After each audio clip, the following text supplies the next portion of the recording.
Hello, my name is Reverend Dr. May Elise Cannon. Today is Thursday. It's March 8th, 2025.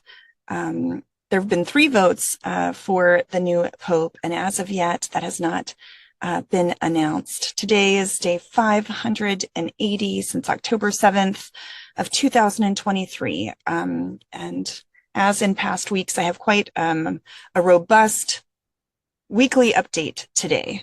So I apologize. I'm in the car. I'm on my way to a meeting with the Egyptian ambassador to the United States. And so we're a few blocks away from all the embassies, but I'm grateful to be together this morning.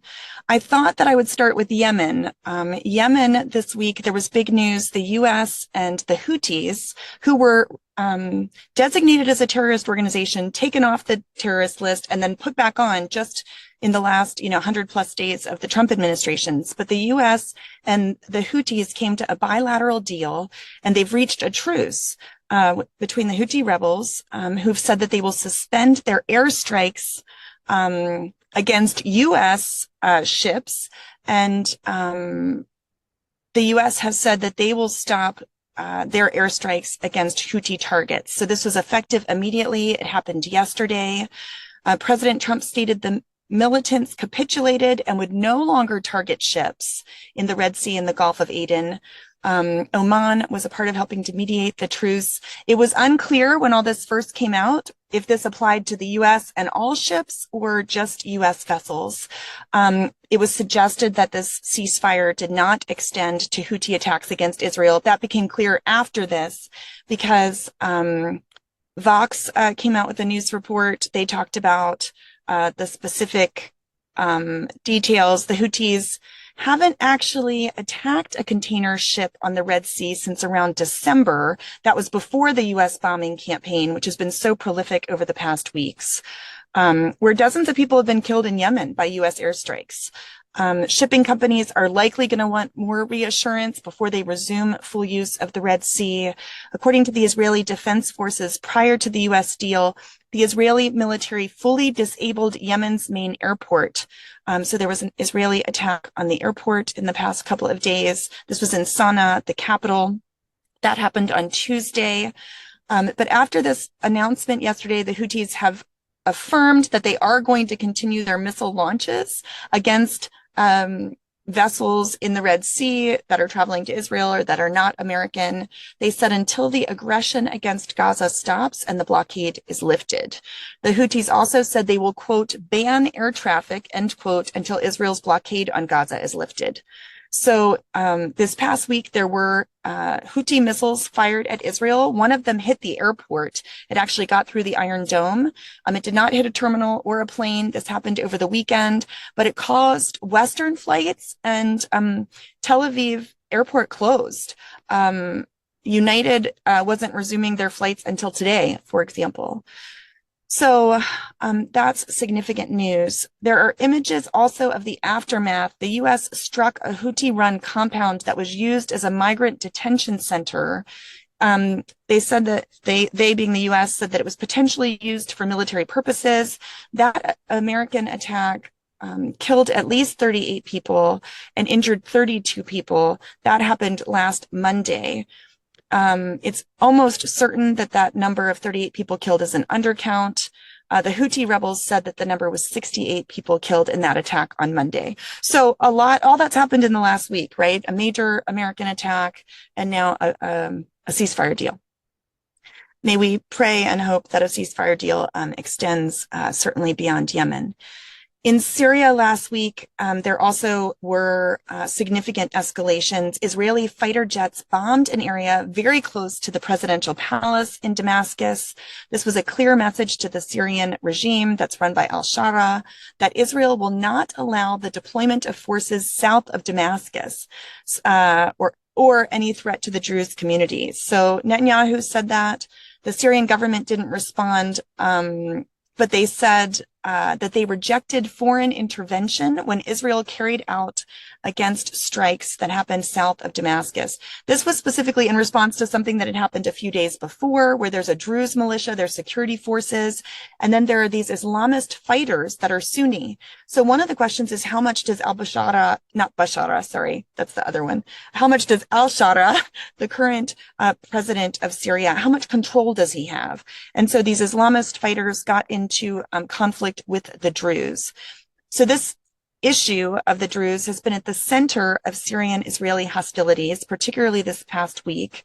There have been attacks by sectarians against the Druze community. That's those Sunni Islamist fighters I was just talking about. This has happened in Syria, south of Damascus. And to give you context, there's a Druze community in Syria and there's a Druze community in Israel who are part of the same families. So, the borders of the Middle Eastern states, in large part were declared, post World War I, but that's really the same community. But the Druze in Israel, some of them are loyal to Syria and some of them are loyal to the Israelis. Many of them in Israel fight in the Israeli Defense Forces. They're loyal to Israel's occupation policies. They're often senior leaders in Kogat, which is the coordinating body for the Israeli military in the occupied Palestinian territories. And Syrian Druze were very supportive in large part to Assad, who was ousted before the current Syrian government. Many of them can be hardliners on demanding the return of the Golan Heights. The Golan, you'll recall, is considered occupied by most of the world. President Trump, during his first administration, acknowledged the annexation of the Golan by Israel. So these two Druze community, they intermarry, they're part of the same families, but they have these political differences. And the Druze IDF soldiers this last week intervened on behalf of Syrian and Lebanese Druze as a part of an approved sideline to their IDF jobs that's been going on since the Lebanese war, the Lebanon civil war. So a delegation of Syrian Druze visited Israel and they asked for intervention by Israel against the new Syrian government. And that's part of what happened. Each side, Israel and the new Syrian government, says the other's lying about what happened in Damascus. So the hope is that this does not further escalate. You'll recall the proximate cause of the big flare-up in Syria previously, where there were more than 1,000 people killed, was the Alawite militias ambushing a convoy of fighters that were allied to the new Syrian government. And so you still have the sectarian violence happening in Syria. So Israel's bombing to defend the Druze, it could be to further destabilize Syria, it depends on your perspective, but it's hard to see how this is beneficial, for anyone. Syria also detained a Damascus-based leader of a Palestinian faction of the Popular Front for the Liberation of Palestine. That group was also close to the former Assad regime. Syria has historically been a place where Palestinian militants could take refuge. So this gentleman, Talal Naji, 79 years old, he's the leader of the PFLP. He was detained this weekend after he was leaving his house with 2 guards. The Syrian government said he was taken for questioning, but would be released. 5 Druze citizens were wounded in South Syria and then evacuated to Israel in Safed to have their injuries treated. And I thought that this was interesting to acknowledge. The International Fellowship of Christian and Jews sent 1,500 packages of food to Druze and Christians in South Syria. That was delivered by the Israeli Defense Forces. The UAE has been setting up back channel talks for Israel and Syria. And just yesterday, the Syrian president, Ahmad al-Shara, confirmed the country is in indirect talks with Israel, which is really, really significant. So, with the fall of the Assad regime, the tiny Jewish community might be returning to Syria. There was an article that came out this week talking about Syrian Jews and their first group prayer that has happened in a synagogue in the old city of Damascus in decades. But that community is tiny, less than dozens, if that, in Damascus and throughout Syria. In Lebanon, there was a person killed in South Lebanon on Wednesday. There have continued to be hostilities. Israel continues to maintain those 5 points within South Lebanon. In Iran, there was a planned fourth round of negotiations between the U.S. and Iran on Tehran's nuclear program. That was delayed. U.S. sanctions on Iran during the nuclear talks are not helping the sides to resolve the nuclear dispute through diplomacy. That was an Iranian official who said that. Trump is threatening more sanctions on countries who are purchasing oil from Iran. But a State Department person who said that there was supposed to be this past weekend another round of talks said that they were never officially scheduled and Washington hasn't confirmed participation. The big news in that regard is it was announced this week that the Gulf of Persia, Trump is going to be renaming it and calling it the Arabian Gulf or the Gulf of Arabia, which is in alignment with the Arab states against Iran. Vice President Vance said Iran talks so far so good, so we don't really know what's happening in that regard. But he also said that Iran could keep nuclear capabilities for civilian purposes, just not as a weapon. So that's kind of the broader Middle East. Moving to Gaza, God have mercy. Israel is continuing to redraw the map. Palestinians are limited to a third of the enclave. There were some maps published by the Washington Post that are worth taking a look at. 70% of Gaza is either a military red zone or under evacuation. If it's a red zone and people go there, they'll be shot. It's a no-go zone. The Israeli military says the evacuation orders are ahead of fighting. Anyone who remains will be considered a combatant. We know in this latest round of displacements, more than 420,000 people have been displaced. Palestinians in Gaza are saying life has become a nightmare. Hunger and fear tear us apart, and the thieves show us no mercy. Everyone runs after scarce food while the occupation kills us without mercy.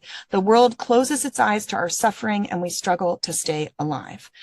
There has been increased the thieves that they're talking about there is because there's no food. I mean, people have been ransacking, and there's been increased unrest in that regard in Gaza.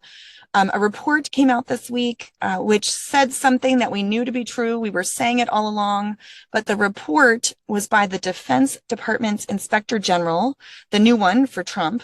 And the report says that the former Biden administration's 2024 attempt to construct an offshore pier and floating causeway for the delivery of aid caused dozens of American injuries to personnel, and it resulted in tens of millions of dollars in equipment damage. That was something that we knew to be true. The level of humanitarian aid and the blockade by Israel has now become catastrophic. Doctors in the territory are saying food, water, and medicine shortages are prompting a surge of preventable illnesses, deaths, and hunger. Hamas announced that it executed 6 Palestinians and shot 13 others in the legs for their alleged looting in Gaza. So that speaks to that, the issue of stealing. World Central Kitchen halted its work in Gaza as it ran out of supplies, and it stopped its operation just in the last couple of days. They said, we can't continue without permission from Israel for this aid to enter. There still are trucks all lined up along the border at Rafah, to be able to enter in. I don't know about Kerem Shalom specifically, but there are trucks literally waiting to be allowed in to deliver meals. The World Central Kitchen delivered 130 million total meals and 26 million loaves of bread in the past 18 months. There was a ship that was, it was the Freedom Flotilla Coalition, a Gaza-bound ship that was full of aid. It issued an SOS. It was attacked by a drone in the Mediterranean off Malta in international waters. This happened late last week. It was advocating for an end to Israel's blockade. Israel had said that they would allow in humanitarian ships and then use the ships to deport Palestinians who want to leave. This ship did not actually make it to Gaza. And I was reading on some of the chats and things that it's Malta's responsibility to come and give aid, and that there were significant delays in terms of the response to that SOS call. On Monday, President Trump said the U.S. will help the people of Gaza get food. I'm kind of bearing the lead in terms of Gaza right now. Just a couple other things about that. The U.S., Israel, and representatives of a new international foundation are close to reaching an agreement on how to resume the supply of aid. The current conversation is that it will be U.S. run or U.S. Israeli run, and that it will be private. which is so problematic. It means that the United States, if they're running it, or Israel, who's running it, will literally profit off of the delivery of aid to 2 million people who've not had shipments. So that is hugely problematic. So Israel said they're planning on taking control and redistributing, but then the U.S. said they are. And so we hear there's going to be an announcement. There was a strike on a school this last week on Tuesday. It killed 22 people, including 7 children. Of course, that's where refugees and displaced people have been staying.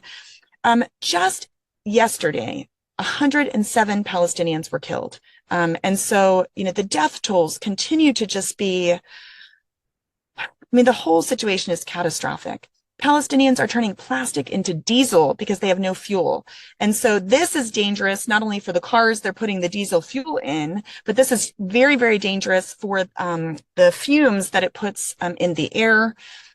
A member of Knesset said Israel is preparing for a major event of destruction and displacement. I believe last week I told you that there are tens of thousands of reservists that are being brought that have been called up because there's supposed to be kind of a final offensive that is set to begin after Trump's visit to Saudi Arabia and to Israel. This MK said the major event of destruction and displacement in Gaza, and the goal is to occupy the entire Gaza Strip. Now, I'm kind of building to the news. The U.S. and Israel, here's the big news. Yesterday, the U.S. announced that they plan on leading a post-war administration in Gaza. Now, what's this mean? This means, this is from high-level consultants, this came from the U.S. administration. They're talking about putting a U.S.-led transitional government in until Gaza is demilitarized and stabilized. This is what we did in Iraq. We're talking about using the exact same, I see some of you shaking your head, and I'm like, are we, like, what fools we are, right? So preliminary discussions say there'll be no fixed timeline for how long the U.S. administration would last. The sources compared the proposal to the Coalition Provisional Authority in Iraq that was established in 2003, right after Saddam Hussein was toppled. The authority was perceived by Iraqis to be occupying, and it transferred power to an interim Iraqi government in 2004 after it failed. It failed to contain a growing insurgency. It didn't work. Other countries would be invited to take a part of this. They said the administration would draw on Palestinian technocrats that would exclude Islamists, but it would be U.S.-led. And President Trump said yesterday we should expect news about Gaza developments in the next 24 hours. So there's a lot we're waiting for. We're waiting to hear who the new pope will be, and we're waiting to hear about, what catastrophe awaits Gaza next. And I would love to, I believe that the U.S. administration has the ability to turn the tide for good. If they move forward with this plan, it would just be catastrophic. Israel approved in a cabinet meeting this offensive that I was talking about that will be launched after Trump's Middle East trip. The offensive is planned to work in stages, north to south in Gaza, very much like the first offensive after October 7th. And so, they're using the word final offensive. The length of the offensive planned by Israel is said that it could take, it's intended to take months, and perhaps it will take several months. The IDF chief of staff, Zamir, reportedly told the security cabinet that the offensive could mean losing all of the hostages, the living hostages. He said that in a public speech, and according to those remarks, parts of Gaza will be annexed by Israel, and the areas to be annexed will grow if the offensive takes longer before Hamas surrenders. This is a little bit of like a land for peace idea, except it's if Hamas doesn't give us peace, we're going to punish, the Palestinian civilians, and we're going to take land. That's kind of what's being spoken of in the Israeli public. And I just heard today, I just got off the phone from an early morning phone call with an Israeli who said the same conversation is happening. I've not seen it in the news, but that the same conversation is happening in terms of the West Bank, that annexation of the West Bank. Many Israelis feel strong, and they feel like the only thing that will move forward is annexation. That's the only thing that will keep them safe, putting Palestinians in cities in the West Bank. So we know that Israel's on the eve of a forceful entry that has been declared into Gaza, that there is a move to occupy the entire territory, which has not happened. There's only been partial occupations up until this point. that Israel will mobilize tens of thousands of reserve soldiers. And there was an op-ed in the New York Times that Sean Carroll wrote. He's the CEO of ANERA, which does incredible work in Gaza.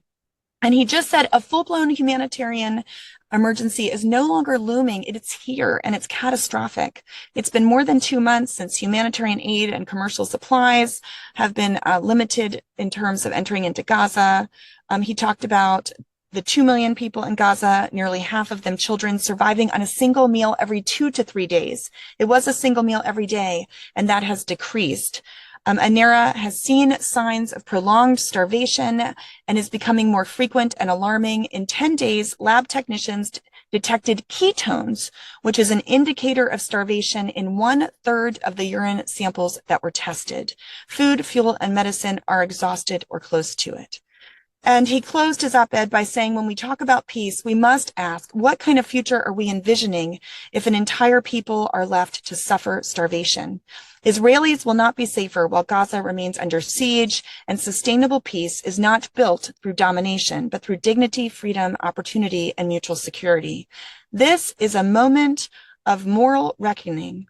Will the world be complicit in Gaza's collapse, or will it be part of the recovery?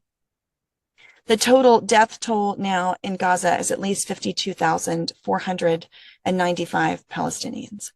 In the West Bank, bulldozers have demolished most of a Bedouin village. That was actually shared with the news by Bassel Adra, who's the filmmaker, Academy Award-winning filmmaker of No Other Land. So demolitions are continuing. There continues to be settler violence. There was an issue this last week in Israel where the viewing of the memorial ceremony, in Israel, there were these terrible fires, and then it was Independence Day.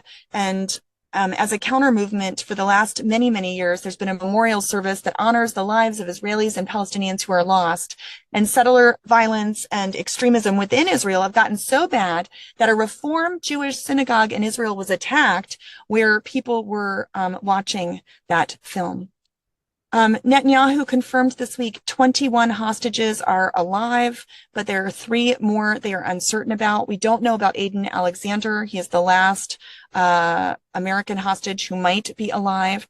There was a video released of Maxim Herkin in Gaza, who was kept in, who's a hostage. He's 35 years old. That was the second video of him that's released. He's a dual citizen. His mother has Russian citizenship, and he was born in Ukraine.